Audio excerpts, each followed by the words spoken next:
मंचासीन पर बैठे राष्ट्रीय अध्यक्ष जी, राष्ट्रीय कार्यवाहक राष्ट्रीय अध्यक्ष जी, कोषाध्यक्ष जी, प्रदेश अध्यक्ष जी, सभी राष्ट्रीय कार्यकारिणी सदस्य और प्रदेश के सभी पदाधिकारी और दूर दूर से आए दराज सभी माताओं, बहनों और भाइयों, चाचा और बुजुर्गों को मैं सादर नमन और वंदन करता हूँ।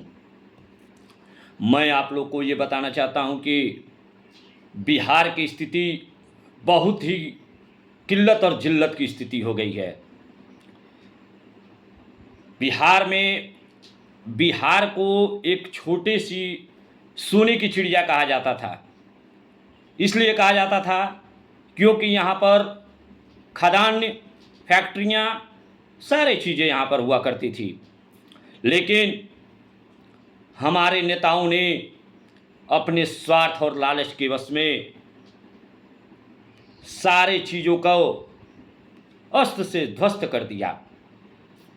आज स्थिति ये है कि बिहार में कोई कल कारखाना नहीं है। जो भी कल कारखाने पड़े हुए हैं वो भी बंद पड़े हुए हैं।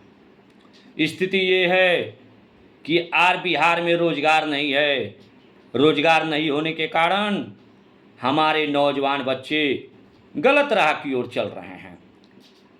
जैसे चोरी, लूट, हत्या, क्योंकि पेट जो है पापी सवाल होता है, क्योंकि पेट के लिए ही कोई नौकरी करता है या कोई कुछ भी करता है। अगर हमें मौका मिला तो हम सबसे पहले जो युवाओं को है रोज़गार देने का प्रयास करेंगे।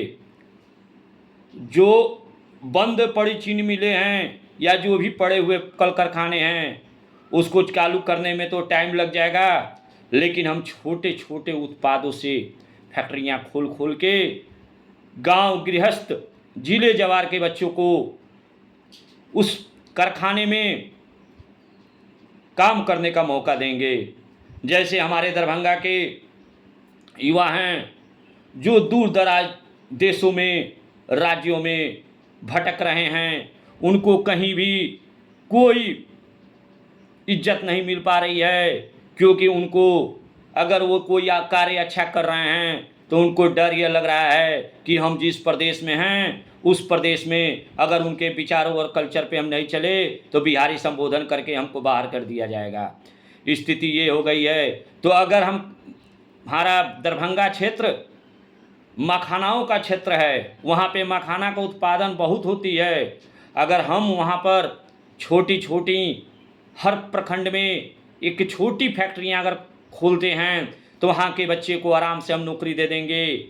और उससे अच्छा है कि वहाँ के बच्चे वहाँ पे जॉब करेंगे और अपना परिवार चलाएंगे। जो विदेश में, देश में जो जाकर 15,000, 20,000, 30,000 रुपया महीना कमा रहे हैं और उनको ये डर बना रहता है कि आज हम कार्य कर रहे हैं, कल हमको निकाल दिया जाएगा। वो अपने क्षेत्र में रहेंगे और कार्य करेंगे और अपने परिवार के साथ रहेंगे, दुख सुख के साथ ही रहेंगे। तो हमारा प्लान है कि दरभंगा में मखाना का जो है खेती करवाएंगे और उसका फैक्ट्रियां वहाँ बैठवाएंगे और उसका उत्पादन करके देश विदेश भेजने का कार्य करेंगे। इससे हमारा बिहार का भी नाम होगा और दरभंगा जिले का भी नाम होगा।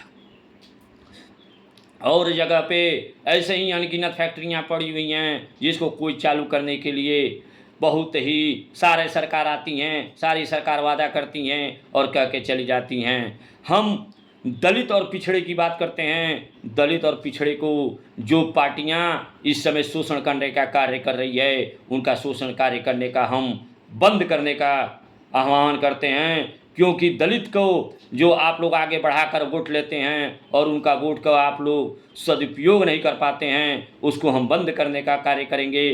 क्योंकि दलित जो हैं हमारे लिए दलित होते हैं, क्योंकि जिनके यहाँ रामचंद्र जी भी गए और वो भी खा कर आए और कहे कि ये हमारे राम हैं, ये हमारे भगवान हैं, तो हम उनका क्यों शोषण करेंगे। हम उनको, उनके जो हैं, अगर दलित हैं, अगर उनका जो पेशा होगा उसका कल कारखाना खोलकर हम उनको बैठाने का कार्य करेंगे। उनके बच्चे को, जो बच्चे पढ़ने वाले होंगे उस बच्चे को हम आगे पढ़ाएंगे और आगे का प्रयास करेंगे। जो आज की सरकारें हैं कहती है कि हम बहुत कुछ कर रहे हैं, बिहार में रोजगार भी नहीं है आज की डेट में। यही देखिए, एक नॉर्मल सी देखिए, शिक्षा बहाली हुई, शिक्षा बहाली में 50% से एवं लोग जो हैं सो हमारे सटे राज्य के लोगों हैं, अदर राज्य के लोगों हैं। बिहार के लोगों को छलने का कार्य किया गया। जो बच्चे पढ़कर CTET, टेट सारे क्वालिफाइड करके नौकरी के लिए तरस के तरस रहे हैं, उनको नौकरी नहीं मिल रही है, और सरकार एक नया नियम लगा रही है कि आप इसमें पास करें और आपको नौकरी दी जाएगी। जबकि बिहार के बच्चे खुद क्वालिफाइड, क्योंकि CTET का जो पेपर होता है वो बहुत ही ज़बरदस्त होता है, उसमें लाखों के बच्चे आते हैं और मात्र 12,000 लड़कों का सर्टिफिकेट बनाया जाता है। टेट, बिहार टेट का भी एग्ज़ाम ऐसे ही होता है। अगर हमारी सरकार बनती है तो हम इस चीज़ों को ख़त्म करके, जो जिस तरफ टेट पास हैं, CTET पास हैं, उनको हम नौकरी देने का कार्य करेंगे। और हम अदर राज्य में जो लोग आकर यहाँ प्रवेश कर रहे हैं, जिस तरह अदर राज्य में आप जाइए, आज की डेट में नौकरी नहीं दी जाती है। हम भी प्रयास करेंगे, अगर हमारी सरकार आती है तो हम पहले शिक्षा, रोजगार, जो स्कूल में बेंच का अभाव है, आज की भी डेट में 4वीं क्लास, 5वीं क्लास, 3री क्लास के बच्चे बोरा लेकर जाते हैं और नीचे बैठते हैं। आज हमारा कल्चर कितना पिछड़ा हुआ है बिहार में, उसको हम ख़त्म करने का प्रयास करेंगे। अगर आप लोग हमको भेजने का कार्य करते हैं, अगर हम सदन